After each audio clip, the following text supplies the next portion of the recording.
nunca me imaginé ni soñé hacer fotografía. Lo que sí soñé en algún momento fue hacer pintura o escultura básicamente, pero por azares del destino yo lo que hice fue estudiar comunicación. Resulta que yo desde chavito, mi padre es de Tepito, mi madre de Tacubaya, y por azares del destino yo tenía que ir muchas veces a Tepito y a comprar mercancía a Tepito y a La Merced. Y a veces hacía los recorridos a pie desde Tacubaya hasta Tepito y hasta La Merced. Y entonces todo esto es de contacto. Todo esto es de contacto, de meterte en los espacios, de conocer mundos, y eso siempre me fascinó. Yo iba a Tepito, al centro, teníamos que cruzar el centro de la ciudad para llegar a esos lugares, y me fascinaban todos los espacios. Había momentos en que yo me ponía en la esquina del barrio donde yo vivía, que era la segunda cerrada de José María Vigil, y la calle de José María Vigil, que está a media cuadra del metro de Tacubaya, a observar, únicamente a ver cómo pasaba la gente. Como yo era una persona que vivía prácticamente en la calle, o sea, yo tenía mucha libertad, y ahora los chavos no tienen esa libertad. Entonces, ¿cómo van a conocer el mundo? Lo van a conocer a través de estos medios de comunicación, lo cual significa que ellos van a conocer más, pero no lo van a conocer de manera directa. Y esto, ahí es donde podemos ver los cambios. Éramos afortunados los de la Ciudad de México porque teníamos muchas otras conexiones. Teníamos tanto los museos como librerías, como libros, y por ahí algunos grupos como el Consejo Mexicano de Fotografía, que llegaba y acopiaba material que todo el mundo veía en el mundo, en las ciudades, etcétera, y lo veíamos. Como que esta idea de los medios nos hace más universales, más globales, y entonces nuestros temas también van a hacer esto. Yo no sabía bien a bien qué iba a hacer con la vida. Uno cuando es niño pues tiene sueños, ¿no? Pero yo creo que el sueño más vívido que tenía era ser artista, era ser escultor. Hacer ese salto era así como, estás loco, o sea, intégrate a la vida social del barrio, y yo me manejaba muy bien en el barrio. Era conocido, reconocido, había hecho boxeaba, peleaba, entonces tenía esas cualidades que en el barrio se respetaban mucho, tenía un lugar en el barrio. Pero yo siempre soñaba con decir, es que yo quiero hacer algo de esto. Y curiosamente, a los 18 años, por azares del destino, alguien me dice, ¿sabes qué? Van a hacer los exámenes de la universidad, ¿por qué no haces tu examen? Después de 3 años de vacancia, lo que me hubiera pasado más sencillo era que yo reprobara el examen. Y de hecho tenía amigos que habían estado 3 veces presentando el examen y no se habían quedado. Presento el examen y lo pasé. Si no hubiera pasado yo ese examen, seguramente fuera un vago ahí. Seguiría ahí o ya no existiera. Es sincero porque el barrio es pesado. Y ya casi para salir de la carrera, mi madre me comentó un día, oye, ¿qué te facilitaría más para que termines bien tu carrera y tengas elementos? Una computadora, una cámara fotográfica. Y todavía en ese tiempo las computadoras como que eran muy inciertas, ¿no? Entonces yo lo que dije, bueno, pues una cámara porque eso está más relacionado con el periodismo. Entonces agarré mi primera cámara y la fui a comprar ahí en el centro. La usé un poquito y dije, bueno, pues voy a tirar los primeros rollos un 1 de mayo de 1986. Y lo que tomé fue como unos granaderos le aventaban los perros a los trabajadores y cómo la gente gritaba consignas, etcétera. Y entonces de ahí me di cuenta en ese momento que la fotografía era útil. Resulta que estaba en el lugar adecuado, todas me salieron bien, pero lo que me di cuenta por mi formación un poco que había tenido en la pintura y la escultura, es que tenía una muy buena composición. Y entonces yo dije, bueno, esto sirve además de para expresarte, también es útil, ¿no? Porque yo después esas fotografías las publiqué, y las publiqué precisamente denunciando cómo la policía golpeaba a los trabajadores. Entonces me di cuenta que era un medio de expresión y un medio de comunicación al mismo tiempo. A partir de ese momento no me he separado de la cámara fotográfica.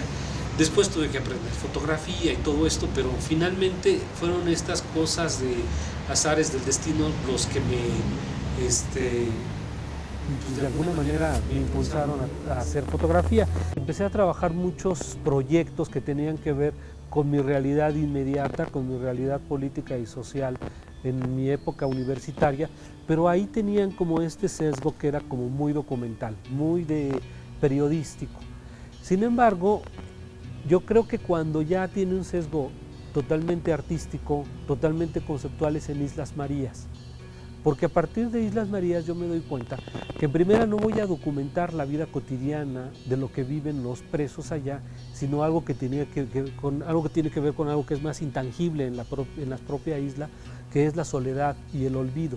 O sea, cómo documentar la soledad y el olvido en un lugar donde además estos presos no tienen rejas, ¿no?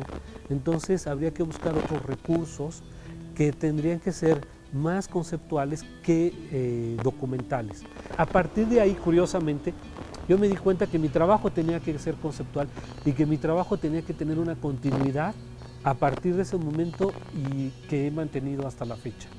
Cada trabajo está relacionado con el anterior y así voy buscando mis temas, pero me centré ahí también en varios temas. Ahí entendí que había temas que a mí me interesaban básicamente: la identidad, la vestimenta como una forma de expresión y las migraciones culturales, es decir, cómo viaja la cultura, cómo se transforma, se recicla, se reinventa.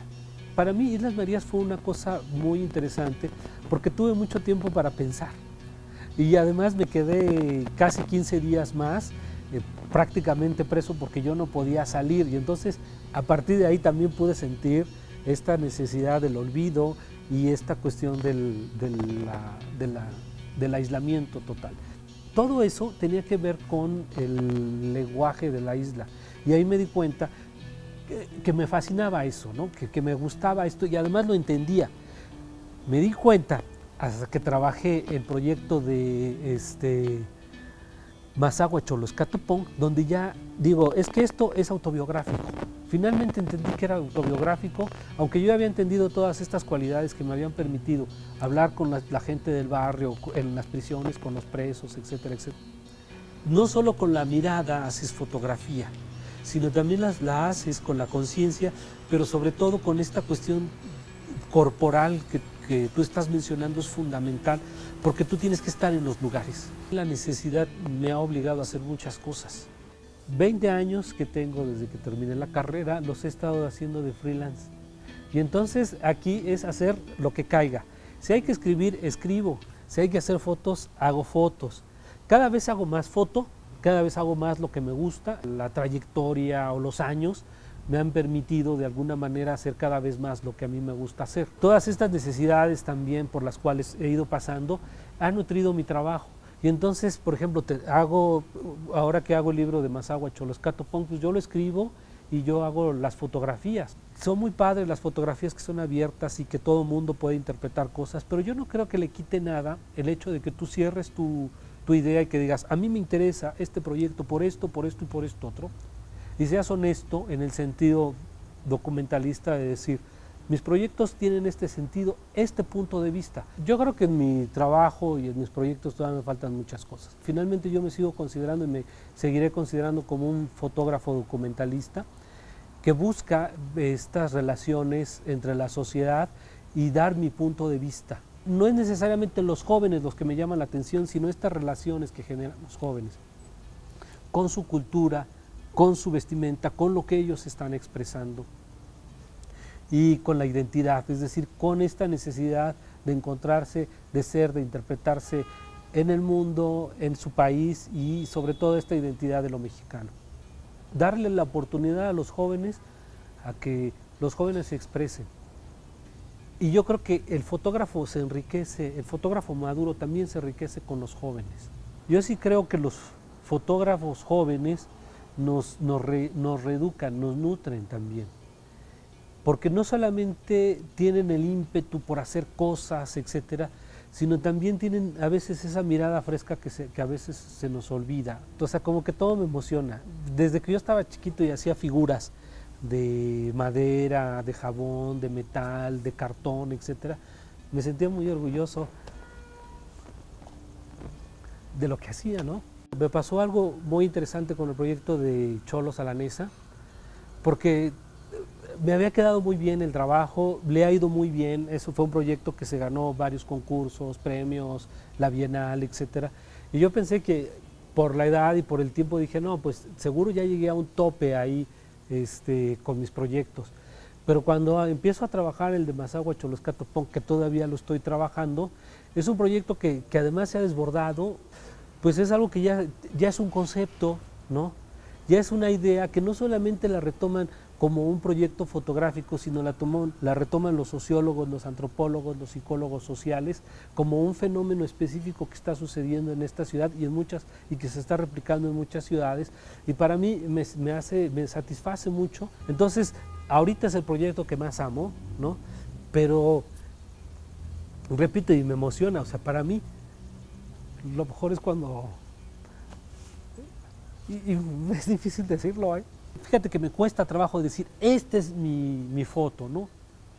Yo creo que cada proyecto tiene 2 o 3 fotos buenas y algunas no tanto, o sea, pero que finalmente para que uno pueda contar esa historia son necesarias.